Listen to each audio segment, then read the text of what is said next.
Bonjour à toutes et à tous et bienvenue pour cette nouvelle vidéo sur Pure Hardware. Alors aujourd'hui on va voir des configurations gamer autour de 1000 € qui rentrent dans des petits boîtiers, donc des configurations qui ne prennent pas beaucoup de place.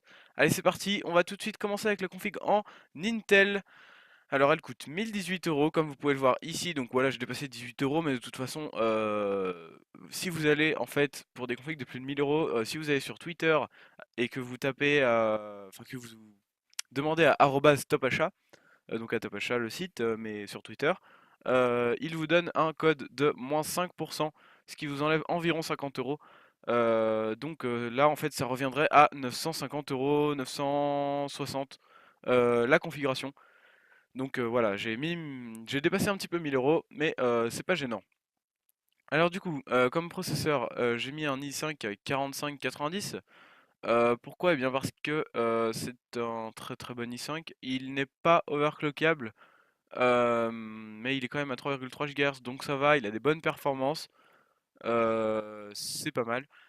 Après, si on veut passer sur du overclockable, ça va être difficile avec cette carte mère là. C'est même pas possible d'ailleurs, excusez-moi, avec cette carte mère là.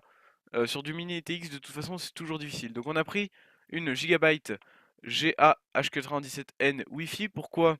Eh bien parce qu'elle a la Wi-Fi intégrée, parce que c'est du SATA 3, du SATA 3, pardon, du SATA 6 gigabits par seconde normal, et il y a de l'USB 3, donc il y a tout ce qu'il faut. La Wi-Fi aussi pour donc les personnes qui n'ont pas accès en LAN à leur box. Donc ça évite de rajouter une carte Wi-Fi derrière. Ensuite, on a pris de la DDR3 Kingston HyperX Fury Black. Voilà, donc 2 fois 4 Go, normal, c'est mieux que prendre une seule barrette de 8 Go. 49,80 €, voilà. C'est tout simplement parfait. Ensuite, on a pris comme ventirad un Bicoyette Pure Rock, mine de rien, ça a beau être du Mini TX, le ventirad rentre quand même dans le boîtier et le processeur a de toute façon besoin d'être refroidi. Le ventirad Intel est vraiment mauvais. Donc voilà, c'est mieux, je pense, de prendre un ventirad et celui-là est très très bon pour entre 30 et 35 €. Meilleur rapport qualité-prix selon moi. D'ailleurs, il est silencieux, il va sur tous les sockets, c'est vraiment un excellent ventirad. Ensuite, en carte graphique, on va prendre une MSI GeForce GTX 970 gaming en 4 Go. Pourquoi? Parce que les 960 étaient vachement moins chers et donc dans ce prix-là, j'ai préféré prendre pardon, une 970. Pourquoi la MSI en 4 Go et pas d'autres? Déjà parce qu'elle a le refroidissement pardon, semi-passif, donc si vous utilisez très peu votre carte graphique, elle va être à 0 décibels. Euh, Ensuite, elle est overclockée de base, donc ça c'est plutôt bien. Actuellement, il y a un jeu offert en plus, Rise of the Tomb Raider, mais si je dis pas de bêtises, c'est avec toutes les cartes graphiques Nvidia. Et d'ailleurs, il y a 10 € là, si vous la prenez aujourd'hui, donc dimanche. Il y a dimanche 10 janvier, il y a 10 € en moins, c'est toujours ça. Et du coup, elle est super belle si vous avez un boîtier avec une fenêtre, ce qui n'est pas le cas actuellement dans la config là. Bah c'est super beau. Et surtout, les MSI ont le logiciel MSI Gaming App qui est juste très très très bon. Il permet de régler justement en la carte graphique en silencieux, en gaming ou en overclocké. Ça augmente les performances en fonction, ce qui chauffe plus ou moins, et ce qui a de meilleures performances ou pas. Donc voilà, ensuite en disque dur, un Seagate Barracuda de 1 Tera, la base, 7200 tours par minute, SATA 3, voilà, un graveur. Et en boîtier, on a pris un Cooler Master Silencio 352 mat. C'est un boîtier qui est très joli. euh, il est plutôt petit, dans le sens où il n'est pas haut, il est aussi large un peu moins large peut-être qu'une tour moyenne. Mais il a de la place tout de même en avant, comme on peut le voir sur cette image-là. La preuve, c'est qu'ils ont même réussi à rentrer un water cooling assez aisément, j'ai l'impression. Mais il est vraiment pas haut ici en hauteur, c'est ce qui fait qu'il est considéré comme une mini tour. Donc très bon boîtier pour 65 €. Voilà, je pense que c'est parmi les meilleurs. La qualité Cooler Master, plus besoin d'en parler, je pense qu'on connaît suffisamment. comme alimentation une G550M 550 watts donc, de chez Cooler Master toujours. Elle est semi-modulaire pardon. Elle est certifiée 80 plus bronze, voilà. C'est une très bonne alimentation, c'est celle que j'ai personnellement. Elle est très bien. Donc voilà pour la config Intel. On va passer sur la config AMD. Donc là, il y a évidemment juste le processeur et je me suis gouré de disque dur, c'est pas grave. Il y a juste le processeur, la carte mère qui change et l'alimentation, je vous dirai pourquoi. Donc en processeur, on va prendre tout simplement le meilleur FX de chez AMD, le 8370 Black Edition. C'est un processeur octo-core, donc pour le travail, il n'y a aucun souci. Et pour le gaming, il est très bon aussi. En plus, les processeurs AMD sont overclockables, il est déjà à 4 GHz de base. Euh, Si vous avez une bonne carte mère, vous pouvez overclocker assez aisément et un bon refroidissement aussi. Mais par contre, là, comme vous le voyez, on a dû prendre une carte mère donc en MATX, je sais plus si c'est micro ou mini, et pardonnez-moi. Mais on a dû prendre une carte mère voilà, plus petite que les ATX normales, et du coup, on préfère pas overclocker. C'est un chipset AMD 760G, je déconseille fortement d'overclocker là-dessus. C'est une carte mère assez vieille, mais on n'a pas le choix. Vous pouvez voir d'ailleurs qu'il y a du SATA 3 Gbps, ce qui est pas ouf.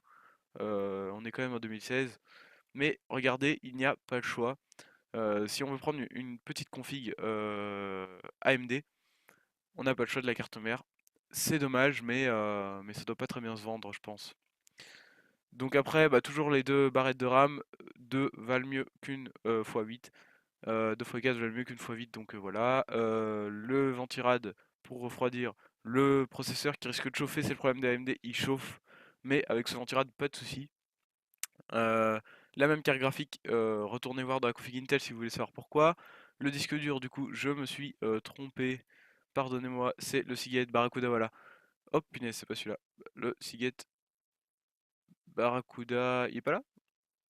Ah, je suis bigleux. Seagate Barracuda. Non, le Seagate Barracuda de 1 Tera n'est pas là. Bon, on va prendre le Western Digital Caviar Blue de 1 Tera alors. Euh, c'est pareil, hein, c'est 7200 tours par minute, c'est du SATA 3, voilà, très, très bon disque dur aussi. Un graveur, le boîtier, c'est toujours pareil. Et j'ai oublié de dire tout à l'heure qu'il avait quand même une assez bonne capacité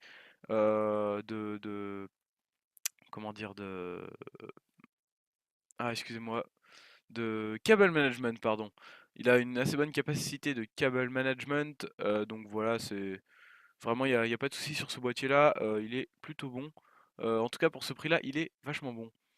Et donc, je le disais tout à l'heure, on a changé l'alimentation sur cette config-là, la config AMD. Pourquoi? Parce que si on met les mêmes alimentations que tout à l'heure, la G550M, elle est semi-modulaire. Et là, celle-ci est certifiée 80 plus Gold, donc elle va consommer un petit peu moins et est plus fiable, si j'ose dire, même si l'autre est très fiable aussi. Et elle est modulaire. Donc ce qui permet de brancher vraiment que les câbles qu'on veut et de pas avoir de câbles qui traînent dans sa tour parce qu'ils sont non branchés, mais qu'on ne peut pas les enlever. Donc voilà, ça coûte un peu plus cher, mais on avait de la marge encore sur la config AMD, donc j'ai préféré mettre du modulaire. Donc cette config là revient à 1014 euros. Personnellement, je vais vous l'avouer, je préfère largement partir sur du Intel. Le disque dur, ah bah ouais, ils viennent de l'enlever, je pense, le disque dur. Du coup, on va prendre le Western Digital en 1 Tera en blue, voilà. Du coup, voilà, qu'est-ce que je disais? Excusez-moi, ça m'a troublé. Oui, je partirais beaucoup plus sur la config AMD, Intel, pardon. Je partirais même pas sur la AMD, en fait, tout simplement. Je l'ai fait parce que j'ai l'habitude de le faire, mais je ne partirai pas là-dessus parce que c'est une vieille carte mère. Et pour ce prix-là, AMD, Intel, pardon, est beaucoup plus puissant, beaucoup plus pratique.